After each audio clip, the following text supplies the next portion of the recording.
Tes, tes. Dipa nggak ada? Ada Wisma Kesa.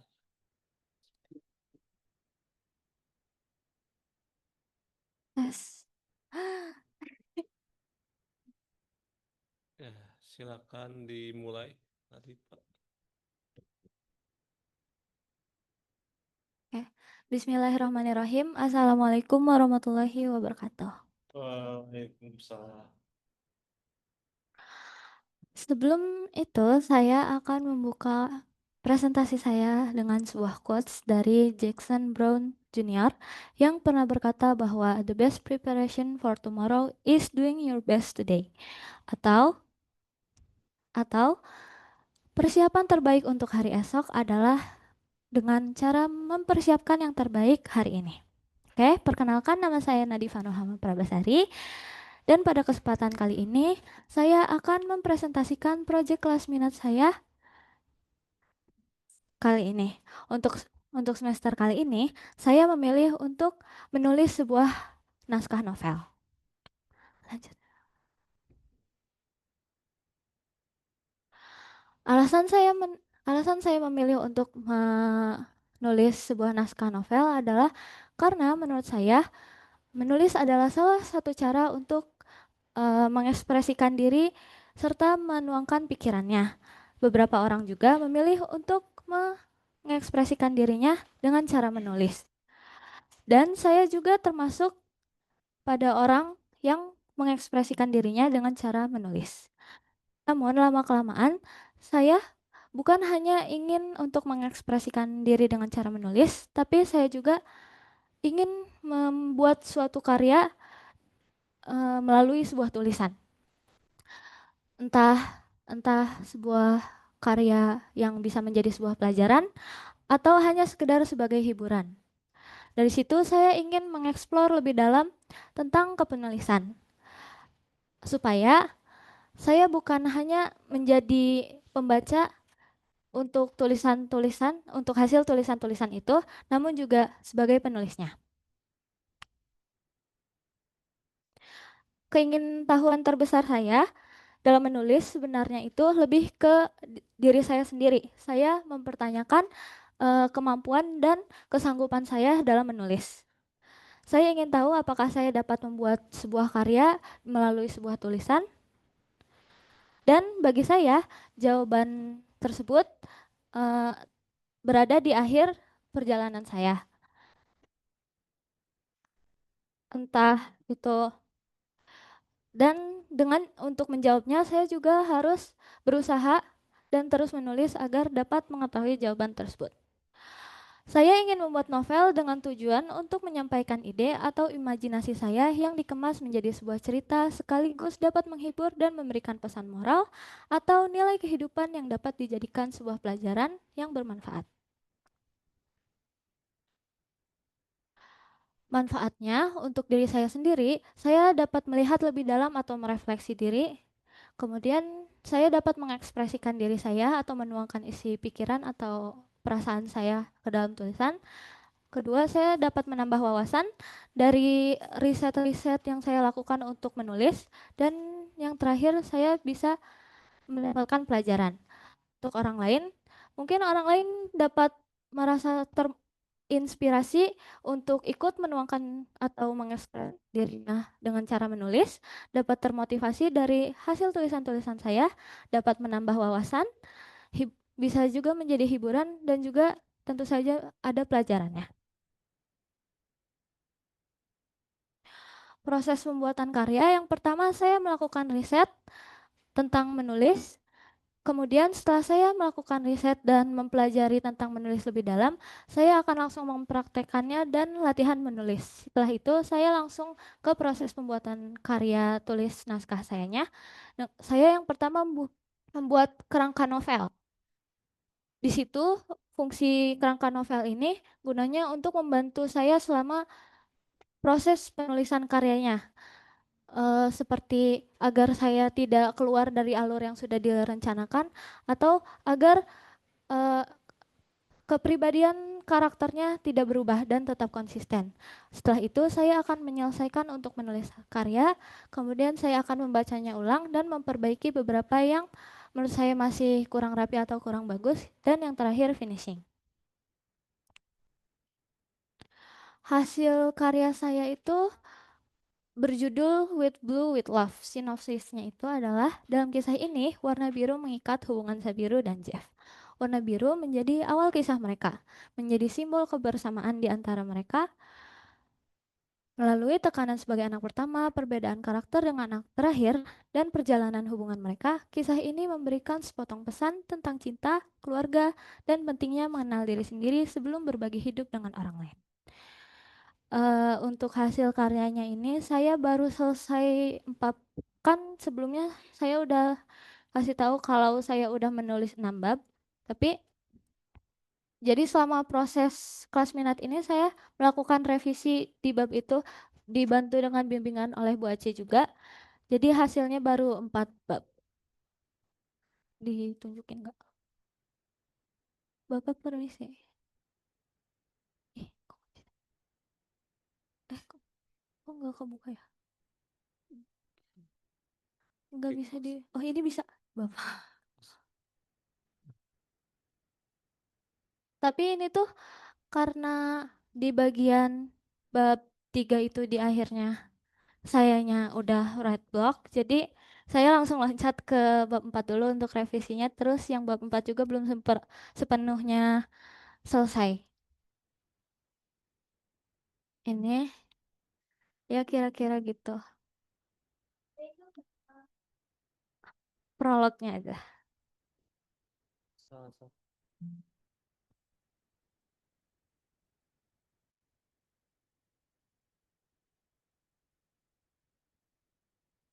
Bentar Bu, mau buka dari sini.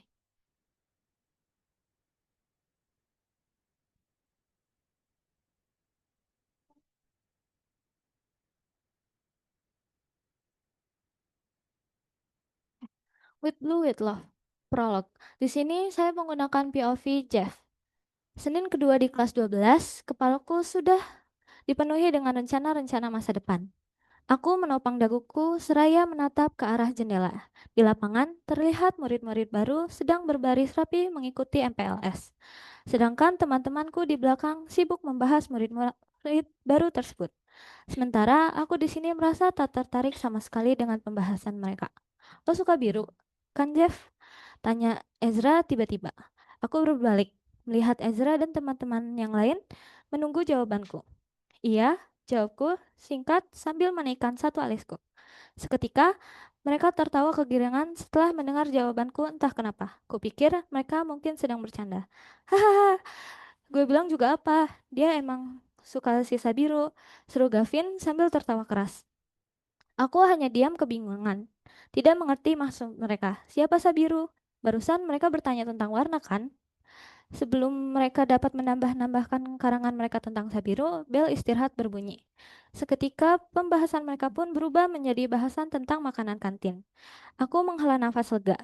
Setidaknya aku tidak akan mendengar ucapan-ucapan aneh mereka itu. Aku bersama Ezra dan Gavin pun pergi ke kantin. Tak butuh waktu lama setelah bel berbunyi, kantin sudah dipadati oleh siswa-siswi sekolah. Banyak sekali antrian di setiap sudut kantin. Walaupun begitu, aku dan teman-temanku tak menyerah untuk memilih mengantri di tempat siomay langganan. Cukup lama sampai membuat mataku cukup bosan. Aku mulai mengamati sana-sini keadaan kantin yang ramai. Sampai satu siswi yang sedang duduk tak jauh dari tempat antrian menarik perhatianku. Namun, aku hanya dapat melihat bagian belakang siswi itu. Dia memakai kardigan dan jepit rambut berwarna biru denim. Dia memakai aksesoris serba warna biru. Warna biru itulah yang menarik perhatianku. Haha, nemu sendiri loh, celetuk Gani dengan nada datar. Nampaknya ia menyadari bahwa sedari tadi aku sedang memandangi siswa tersebut. Sabiru. Eh, Sabiru, kataku. Suka loh. Anaknya suka warna biru juga tuh, jawab Ezra sambil menyenggol bahuku bercanda. Apaan sih lo berdua? Gue aja belum pernah lihat mukanya. Kenapa udah lo nilai gue suka sama dia sih? Jawabku dengan nada sedikit kesal. Gavin hanya tertawa. Aku menatapnya sinis, padahal aku saja belum pernah berinteraksi dengannya sama sekali. Akan tetapi, mereka sudah menuduhku menyukainya. Sebenarnya, apa alasan mereka? Haruskah mereka melakukan hal itu? Mereka tak ada habis-habisnya membicarakan Sabiru padaku, seolah-olah memaksaku untuk mencari tahu siapa gadis bernama Sabiru itu. Mereka berhasil membuatku penasaran mengenai dirinya. Namun, sayangnya, aku tak berhasil mengetahui wajahnya. Pada akhirnya, aku memilih meninggalkan mereka dan pergi ke kelas daripada mendengarkan omongan mereka. Setelah bel pulang berbunyi, aku segera mengemas barang-barangku. Namun, saat aku ingin mengambil jaketku di loker, jaketku tidak ada di sana. Aku pikir, setelah bel pulang, aku bisa langsung beristirahat dari ocehan mereka tentang aku yang harus mengenal Sabiru itu. Tapi ternyata tidak. Lo lihat jaketku enggak? Tanyaku pada Gavin yang sibuk mengemasi barang di sebelah setelah melihat lokerku yang kosong. Ada di Sabiru kali, ucapnya santai. Maksud lo? Gue sama Ezra titipin ke Sabiru, takutnya jaket kesayangan lo itu hilang. Jawabnya, dengan wajah mengejek yang menyebalkan itu. Gak masuk akal banget, jawabku kesal sambil menutup keras lokerku dan segera pergi ke kelas Sabiru. Aku benar-benar tak habis pikir dengan kelakuan mereka. Terpaksa aku harus berjalan ke kelas Sabiru untuk mengambil jaket. Namun ternyata Sabiru sudah pulang dan jaketku pun tidak ada di sana. Untungnya, petugas sekolah memberitahu bahwa jaketku ada di lemari barang hilang. Dan ternyata itu bukan pertama kalinya. Hampir setiap hari, jaketku mereka taruh di meja Sabiru. Walaupun aku dan Sabiru masih belum berinteraksi sama sekali, tapi berkat mereka hubungan aneh ini tercipta antara aku, jaket, Sabiru, dan lemari barang hilang itu. Sudah berapa kali aku menegur ataupun membentak mereka, namun mereka tak kapok. Mereka masih terus melakukannya. Aku juga tak bisa pergi ke kelas 10 hanya karena jaket biruku itu. Tentu saja aku akan tetap mempertahankan harga diriku atas kejahilan mereka. Untungnya, Sabiru tidak mengetahui bahwa jaket itu adalah milikku. Entah sampai kapan akan terus seperti ini, sudah hampir 1 bulan. Tapi yang jelas, kelakuan mereka semakin hari semakin memaksa diriku dan Sabiru untuk akhirnya saling kenal.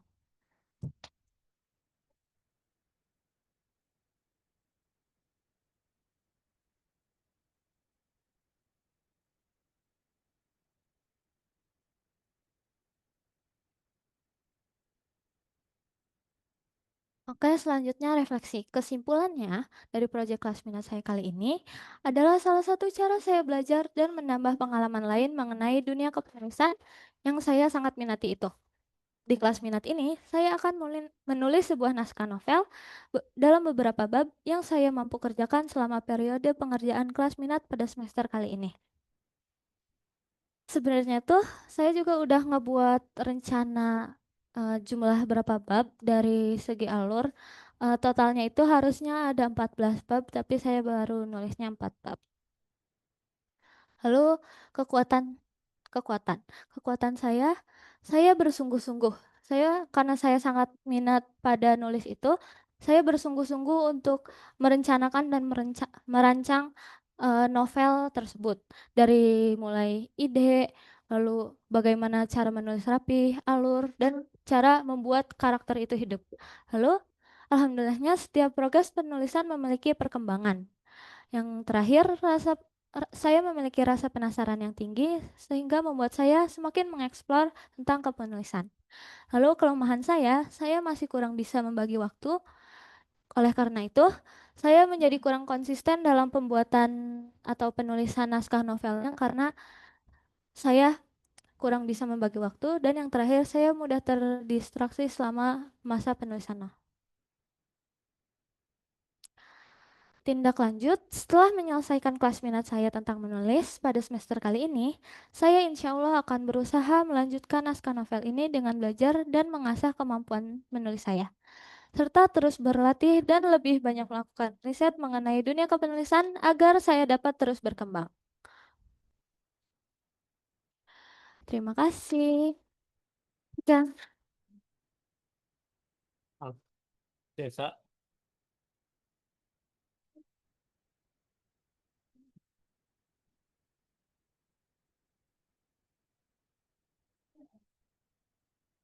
Hmm, mungkin bisa ceritain asal-usul kamu mendapatkan ide bagian-bagian dari novelnya?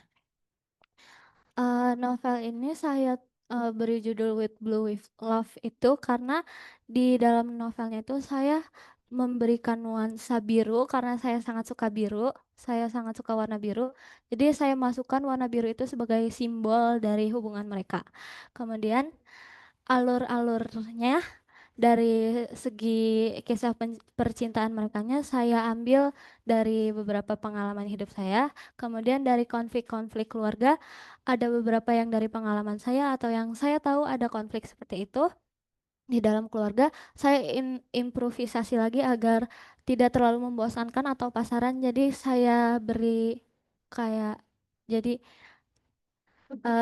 si konfliknya itu lebih beda dari yang biasanya ada gitu. Oke. Kasih. Lanjut ke Jani.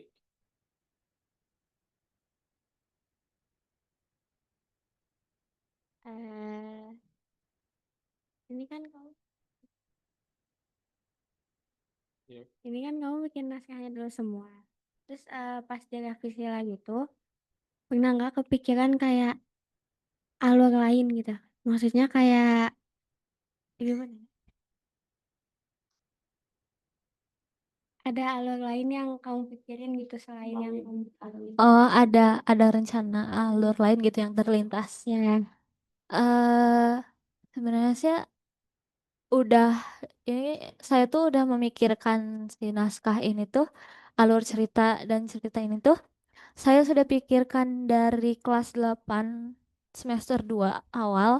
Jadi udah terencana dari awal sampai akhirnya mau gimana. Jadi kalau misal pun saya terlintas mau ceritanya kayak gimana, saya buat cerita baru. oke. Desa ya. Kamu pernah kehilangan motivasi nggak sih buat nulis? eh Dan gimana cara kamu ngatasinnya atau tantangan terbesar kamu selama nulis ini tuh apa? Sama satu lagi pesan moral novelnya apa? oke. eh yang pertama saja saya pernah kehilangan motivasi karena pasti kesibukan saya juga bukan hanya untuk nulis novel ini doang kan sehari-hari. Jadi saya tuh ngerasa kayak gimana ya gitu bagi waktunya gitu. Jadi buat novelnya tuh kayak rada tersingkirkan gitu dari jadwal-jadwal. Tapi sedangkan itu tuh tanggung jawab saya juga untuk nyelesain. Terus saya paksain untuk nulis, tapi saya sadar kalau misalnya nanti hasilnya nggak tulus gitu, jadi hasilnya nggak bagus. Dan dan itu tuh write block, jadi saya memilih untuk berhenti nulis dulu dan milih untuk ngerjain yang lain sampai motivasi datang lagi. Tapi kalau misalnya memang saya kayak ini nggak bisa ditunda gitu, saya bakal biasanya saya langsung setel lagu sesuai dengan vibes novelnya agar kayak muncul gitu kepikiran apa terus jadi bisa nulis lagi gitu. Jadi musik yang bantu ya. Ya, Iya, pesan moralnya tadi di sinopsis sudah di itu. baik. Ya. Selamat ya. Ibu hanya ingin mengucapkan selamat dan mungkin kesempatannya dikasih ke Bu Aci aja. Mumpung ada guru expertnya. Silahkan Bu Aci. Terima kasih banyak. Ya, terima kasih Bu Tari. Assalamualaikum warahmatullahi wabarakatuh. Waalaikumsalam warahmatullahi wabarakatuh. Ya, Alhamdulillah ya Nadifa akhirnya bisa menyelesaikan kelas minat pada semester ini. Sebelumnya Bu Aci minta maaf kalau dua pertemuan terakhir kita kemarin tidak maksimal karena Bu Aci masih masa berduka. Tapi melihat presentasi Nadifa pada siang hari ini, Bu Aci sangat senang dan puas karena semester lalu, kalau nggak salah tahun lalu ya, Nadifa juga kelas minat bersama Bu Aci ya. Artinya mudah-mudahan em, ini memang menjadi apa eh, passionnya Nadifa ya untuk eh, setia gitu dengan penulisan. Karena Bu Aci itu suka menulis memang sejak kelas 2 SMP dan sering menulis, membuat cerita sejak kelas 2. Bedanya saat itu tidak ada yang membimbing sehingga semua dilakukan secara otodidak, tapi semangatnya dan Diva tadi mengingatkan Bu Aci dengan semangat Bu Aci saat masih SMP gitu. Dalam dunia kepenulisan, semangat itu adalah bahan bakar yang akan terus membawa Nadifa untuk menyelesaikan naskah demi naskah, terutama novel ya.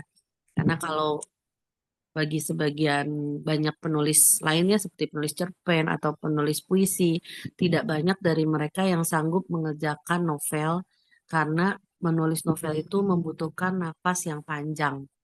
Jadi Nadifa tidak perlu terburu-buru untuk segera menyelesaikan novelnya, tapi dinikmati prosesnya. Insya Allah dengan menikmati prosesnya, yang penting napasnya itu terus panjang gitu. Jadi nggak kalau cepat terburu-buru, cepat naiknya, takutnya cepat jatuh gitu, sehingga novelnya nggak selesai. Karena naskah yang baik adalah naskah yang selesai, yang utuh sampai tamat gitu. Jadi kamu selesaikan apa yang kamu mulai. Ini tantangannya untuk Nadifa ya, supaya novelnya bisa selesai. Dan Waci baca prolog yang versi yang sekarang ini udah lebih oke daripada yang awal-awal banget ya. Sedikit aja catatan dari Bu Aci, karena ini kan yang pertama versi Jeff ya, cowok kan ya. Jadi Nadifa tambahkan lagi apa namanya gaya-gaya maskulinnya Jeff sebagai laki-laki, atau tindak tanduk atau mikro ekspresi atau gerakan-gerakan yang menunjukkan bahwa dia itu laki-laki gitu. Sehingga sebagai pembaca sudah bisa membedakan oh bahwa ini adalah sisi Jeff yang cowoknya gitu, Sabiru yang ceweknya. Sehingga kalau Sabiru lebih feminin, kalau yang Jeff itu harus yang lebih maco dari segi pikiran. Contohnya simpelnya aja kayak misalkan kamu bikin adegan Jeff meraba-raba kumisnya misalnya ya, atau menggaruk janggutnya gitu. Itu kan hal-hal kecil gitu yang menunjukkan bahwa oh dia laki-laki gitu. Dan ditambahkan dengan adegan-adegan lainnya. Kamu perlu riset lagi. Misalnya kalau cowok sesama cowok tuh kalau bercanda kayak gimana gitu. Akan berbeda kan bercandanya dengan perempuan. Tapi yang lainnya itu udah overall udah oke banget. Di usianya Nadifa sekarang penulisannya udah keren gitu ya. Udah kalau kalau ditekuni, disetiain gitu, dilanjutkan terus sampai selesai, insya Allah Nadifa bisa menjadi penulis keren di masa depan. Amin. Yang bermanfaat tentunya ya. Itu saja dari Bu Aci. Semangat buat Nadifa. Assalamualaikum warahmatullahi wabarakatuh. Terima kasih Bu Tari. Waalaikumsalam. Terima kasih banyak Bu Aci. Nadifa, silakan ditutup. Sebelumnya terima kasih banyak buat Bu Aci karena udah bimbing dan juga udah bantu saya dalam penulisan novelnya. Saya udah dapat banyak ilmu dari Bu Aci. Terima kasih banyak dan terima kasih banyak juga buat teman-teman yang lain juga Bu Tari dan Karisma. Ya, sekian dari saya. Mohon maaf jika ada salah kata dan perbuatan. Terima kasih untuk perhatiannya. Assalamualaikum warahmatullahi wabarakatuh. Waalaikumsalam. Waalaikumsalam warahmatullahi wabarakatuh. Izin pamit ya Bu Tari dan teman-teman semua. Assalamualaikum. Waalaikumsalam. Terima kasih. Silakan Bu Kori. Terima kasih Bu.